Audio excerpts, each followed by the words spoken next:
Hi, I'm Trevin, and this is the first edition of the Premier Music Video Blog.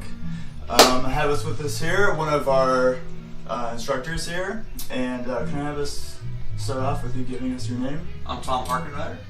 And what is your instrument of choice? Guitar. How long have you been playing this instrument? I see here. I started when I was 10 years old, and I'm 35 right now, so probably longer than I should be playing guitar. So what was your first guitar? Can you... You know, my first guitar was a Univox. Univox was a Japanese company, and I found it in my dad's closet. It was made of lucite. You know what lucite is? No, what is it? It's a plastic, right? So this guitar, you ever remember the band Georgia Satellites? No. Oh. so anyway. Shame. So anyway, in the 70s, I think even before that, there was a company called Dan Armstrong, and Dan Armstrong made these lucite guitars. They thought that these solid, clear plastic guitars looked really cool. And my dad bought this guitar, or actually I say my grandfather bought it for him in Las Vegas. And so I ended up taking over the guitar when I was about in 5th grade. And that was my first guitar. I still have it. The neck is great. The pickups are great. As cool as the body looks, it doesn't sound that great.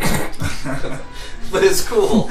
That's great. So do you remember the first song you were ever be able to play front to back? Do you remember what that was? Oh, front to back, man. I'm really got to shame myself on this, right? So I remember playing, I heard it through the grapevine, Marvin Gaye, because it was simple. I remember just learning to go, see if I can remember. And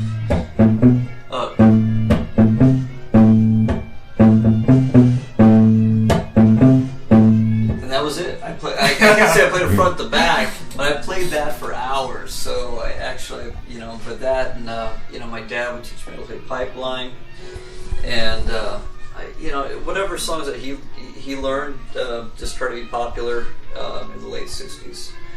And so, and me and my dad used to listen to a lot of the same music. I grew up in Las Vegas, and every year on his birthday, we would go to this old record store called Odyssey Records, and he would always pick up a Motown or a soul record. And from the time my, probably 4.5, 5 years old, I was going with him, so I enjoyed playing music. My grandfather was a musician in Las Vegas, and I always thought it was so cool just to be able to produce sound that was pleasing. Right. And so anyway, I kind of went off the tangent. No, that's great. Can you tell us a little bit about how it was when you were first starting out? If you were playing in your mom's basement, or how was it when you were first, decided you wanted to play out in front of people and make it a profession? Well, that was a big deal because when I first started playing, I was a very pudgy kid. You could just imagine growing up in Las Vegas with 110-degree weather. You don't get out in the summers. We didn't own a swimming pool or anything like that.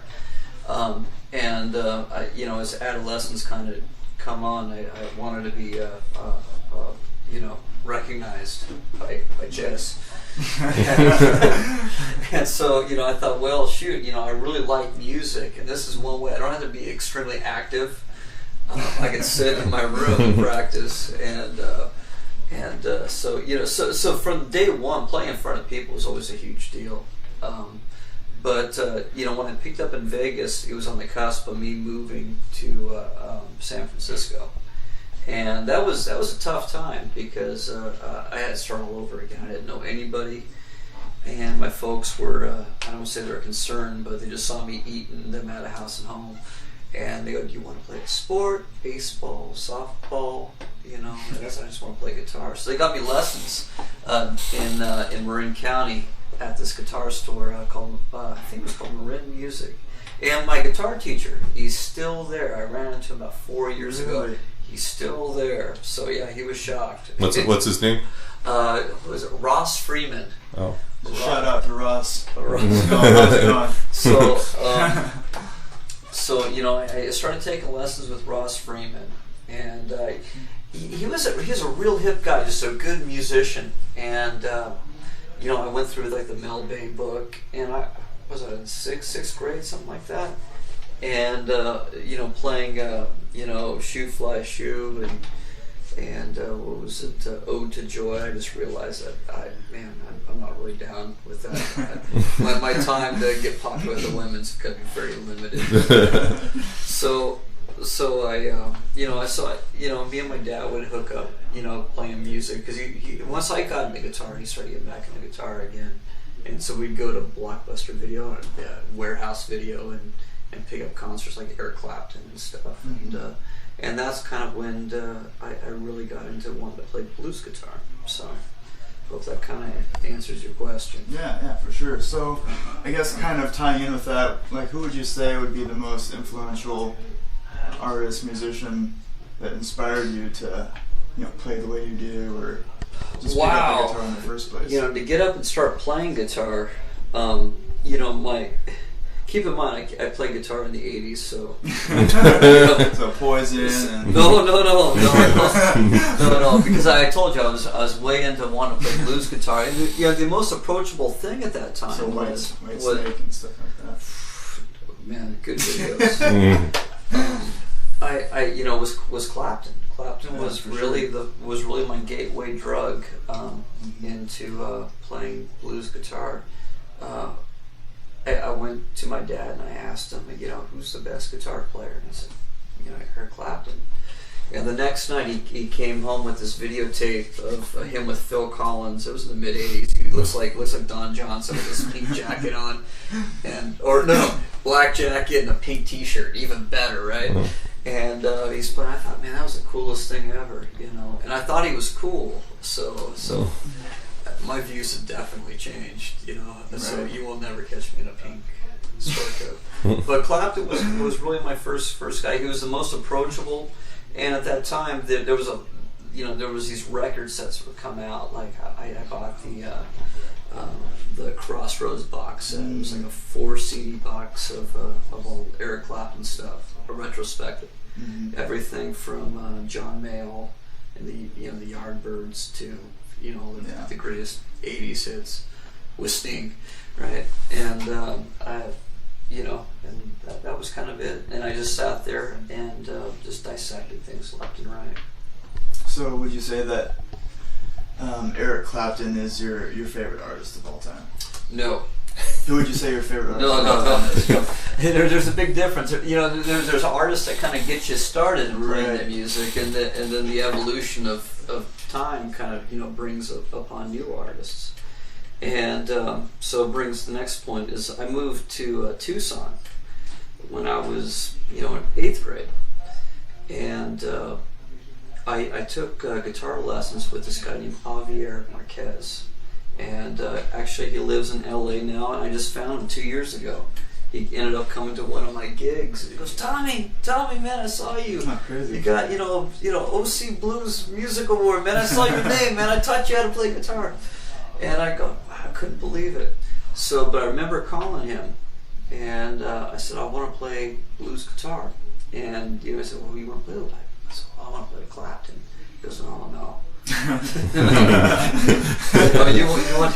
And he wasn't a blues guitar player per se. He was just a good everything guitar player.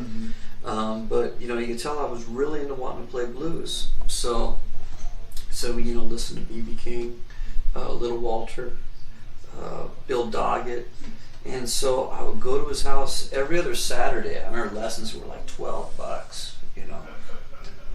Times have changed, inflation's changed, so don't think you're getting guitar lessons for $12 an hour anymore. But I go to his house. My dad would drop me off. Half the time he was just getting out of bed. He was eating yogurt. I always remember the stinky yogurt he always ate.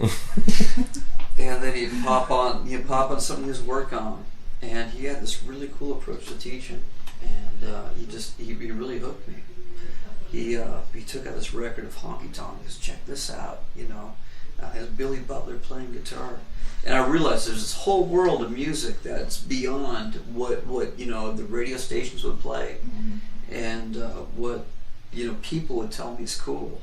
So I really looked up to him to tell me what was hip, and we talk about guitar tone and stuff. He said, "Look at this, check out the tone." Back then, amps were cheap. So every other week you'd have like a Fender Bassman, or you'd have a Bandmaster, a Blackface Super, and we'd talk about tone. We always had different guitars, and we'd always talk about different artists. And so really that was the guy that got me. So he's, I say he was very important in getting me on the right track. So to get to your question, my favorite guitar players, I have a million of them. And they always change. Right now, if you're going to ask me who my favorite guitar players are, it'd probably be George Barnes and Grady Martin. Now, if you interview me a year from now, I'll probably have 2 new favorites or 5 new favorites. Absolutely. My top 10 or 20 is always changing. So.